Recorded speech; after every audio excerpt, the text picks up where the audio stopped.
সম্মানিত ভিউয়ার্স, কেমন আছেন সবাই? আশা করি আল্লাহর রহমতে ভালো আছেন, সুস্থ আছেন। আপনাদের সাথে আমি রয়েছি মোহাম্মদ রাশেদ মোশাররফ, শিক্ষক নিবন্ধনধারী, কারিগরি শিক্ষা ও trade instructor, Itna Nurpur DD মাদ্রাসা, ইটনা কিশোরগঞ্জ। সম্মানিত ভিউয়ার্স, আপনারা দেখছেন রাশেদ এডুকেশন টিভি। সম্মানিত ভিউয়ার্স, আজকের আলোচ্য বিষয় 19তম শিক্ষক নিবন্ধন 2025-এ অমুসলিম প্রার্থীদের সম্পর্কে কিছু কথা। সম্মানিত ভিউয়ার্স, আপনারা সবাই জানেন যে 2025 সালে যে কোনো সময় 19তম শিক্ষক নিবন্ধন সার্কুলার প্রকাশিত হবে। তো 19তম শিক্ষক নিবন্ধন সার্কুলারে যাদের বয়স 18, সর্বনিম্ন 18 এবং সর্বোচ্চ 35-এর মধ্যে রয়েছে, 35 বছরের মধ্যে রয়েছে, তারাই স্কুল পর্যায়ে এবং স্কুল 2 পর্যায়ে এবং কলেজ পর্যায়ে আবেদন করতে পারবেন। তবে আমাদের বিষয় আজকে এটা নয়, বিষয়টি হলো অমুসলিম প্রার্থী বা হিন্দু, বৌদ্ধ, খ্রিস্টান বা বিধর্মী বা নাস্তিক যে কোনো প্রার্থী কিন্তু আপনার এই আবেদন করতে পারবে। তো সেই ক্ষেত্রে আপনারা যারা আবেদন করবেন, হয়তো অনেকে ভাবতেছেন যে আমরা মাদ্রাসায় আবেদন করতে পারবো কিনা।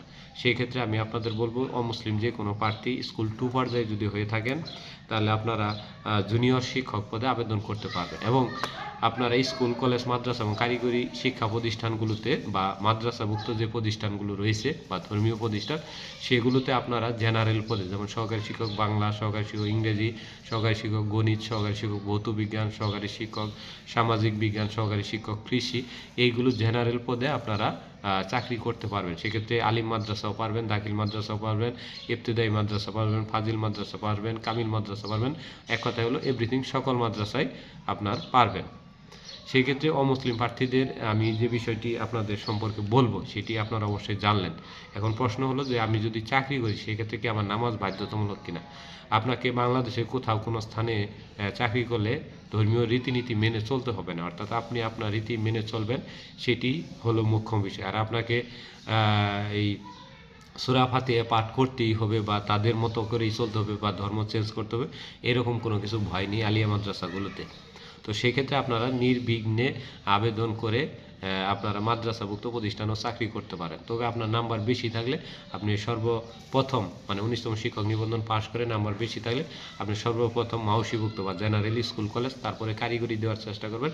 তারপরে যদি নাম্বার কম থাকে মাদ্রাসা দেওয়ার চেষ্টা করবেন।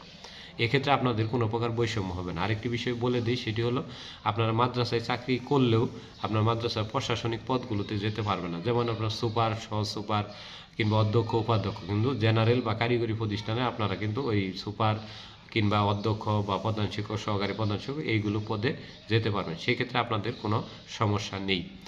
আর একটা বিষয় বলে দিই, হিন্দু, বৌদ্ধ, খ্রিস্টান, মুসলমান সবার জন্য বেতন স্কেল এক, নিয়মকানুন এক এবং ছুটিও সবার জন্য এক। মাদ্রাসা ছুটি আলাদা, স্কুলের ছুটি আলাদা এবং কারিগরি ছুটি আলাদা। ক্ষেত্র বিশেষ, যেহেতু মাদ্রাসা ধর্মীয় প্রতিষ্ঠান, সেক্ষেত্রে ধর্মীয় ছুটিটা একটু বেশি, জেনারেল ছুটিগুলো একটু কম।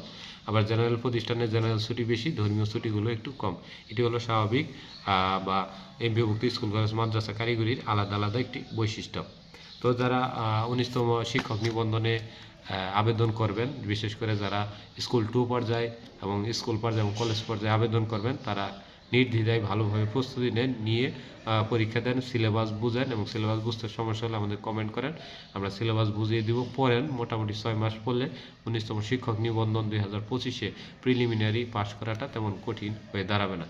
এই অমুসলিম সম্পর্কিত আপনাদের যদি আরও কোনো প্রশ্ন থাকে, সেক্ষেত্রে আপনারা কমেন্ট করতে পারেন। আমি চাচ্ছি যে ভিডিওগুলো যেন এখন থেকে 5 মিনিটের মধ্যেই শেষ করতে পারি। তো আশা করি ভিডিওটি বুঝেছেন। ভিডিওটি ভালো লাগলে অবশ্যই লাইক, কমেন্ট, শেয়ার দিবেন।